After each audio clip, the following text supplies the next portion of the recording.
There's Nick Sanchez, the 6th car. That's another East car. He moves underneath the other East car, the 25 of Mason Diaz. Parker Retzlaff in the 42 right behind them. I mentioned 3 races in 8 days for this series. We were in Toledo last Saturday. It's Thursday. We're in Bristol, and the 6 goes around. We're heading to Winchester for a Saturday afternoon matinee as the yellow comes out once again. Retzlaff got a piece of that as well. You see the damage on the front of Sanchez's car.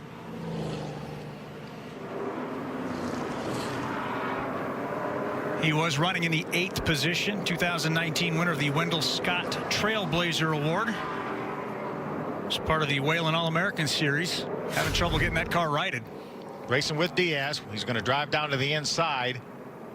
And then he just loses the front end for just a second. Then he's doing his best to try to stay off of Diaz and loses the back end. Michael Self does a nice job avoiding him. And that's kind of that race within a race we're talking about when we're looking for Michael Self's car. But it's an East Series points race in addition to the ARCA Menard Series. The COVID and pandemic have just certainly made everybody kind of have to pull their hair out. But ARCA is doing a great job figuring out how to get all these races in for these guys. Watch Retzlaff. Watch, see the contact right there as it just damages the nose on Sanchez's car. Watch the job that Michael Self does. There's the damage, there's the contact, and Michael's headed right for his door and does a nice job avoiding him. So close quarters racing, but the experience of Michael Self paying off there. There's Retzlaff on pit road. Remember, in and amongst all this winning, he was also involved in an incident. He ended up breaking his hand, had to get out of the car. The Daytona road course race. This kid's certainly the hot ticket right now. And I like the fact that he's moving around. Let me try the outside for a restart. Let me try the inside.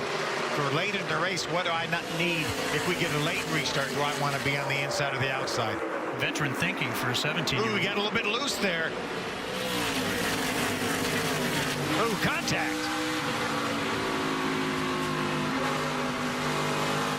And they haven't settled the battle for the lead just yet. Now the 18 officially takes over. Now he's going to put that in the old knowledge bank and say, okay, maybe the inside on the restart wasn't the place to be. Ty Gibbs was able to stay with him and grab that lead from him.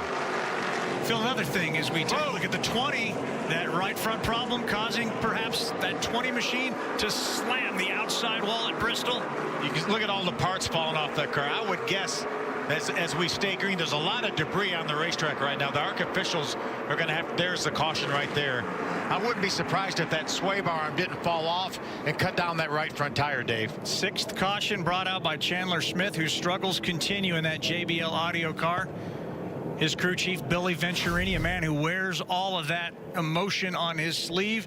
Same story for Chandler. You know, they're both of them not very happy with what's happened here. Yeah, no question the right front tire went down on Chandler Smith, and they are going to call this the first race break. We're right inside 75 laps. So we will get the lucky dog to slide back in front. We will bring him on to pit road, and we will make changes during a 5-minute race break as we are officially 72 down here at Bristol.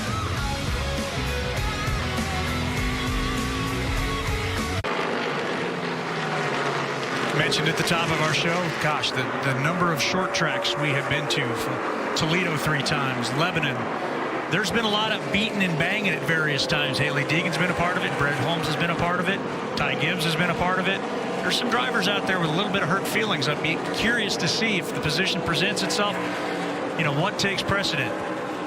Because you got to think about the bigger picture, especially if you're Drew Dolan, especially if you're Brett Holmes. Got a smoker, looks like an engine going on the 11.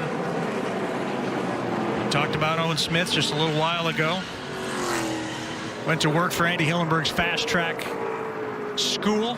Started as a crew guy, running through Daytona. Yeah, got to believe there was some oil on the racetrack. We saw the smoke coming out of the tailpipes. A couple of other cars getting involved over there as well. Yeah, Justin Carroll in the 91, as well as the 6th of Sanchez.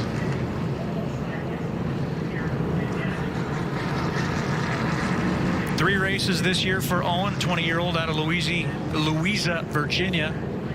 Toledo Gateway and Lebanon, still looking for that first long run, and so far, Well, it looked like things were going pretty good just past the halfway point, but this is what it looks like in front of your lead pack. Wow. You could see the moisture on the windshield for just a moment. Fortunately, they were on the outside of the racetrack, not right in the oil, and that looks like that may have been what happened to Nick Sanchez and Justin Carroll.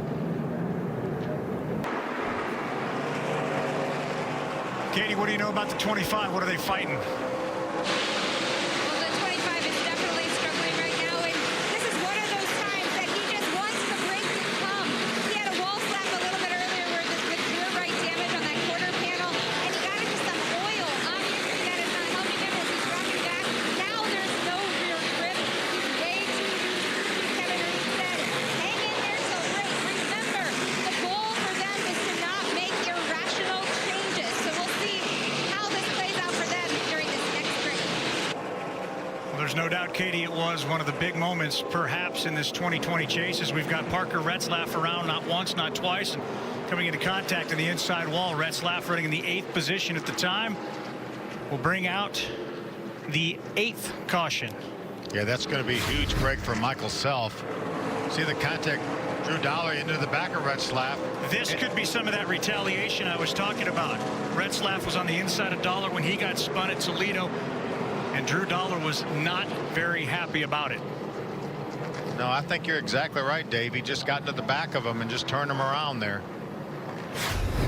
Somehow I get the idea as he slid on by. Says, you remember Toledo? I do. But a little bit of damage now to Drew Dollar's car from that contact. Left front tire down on Retzlaff's car.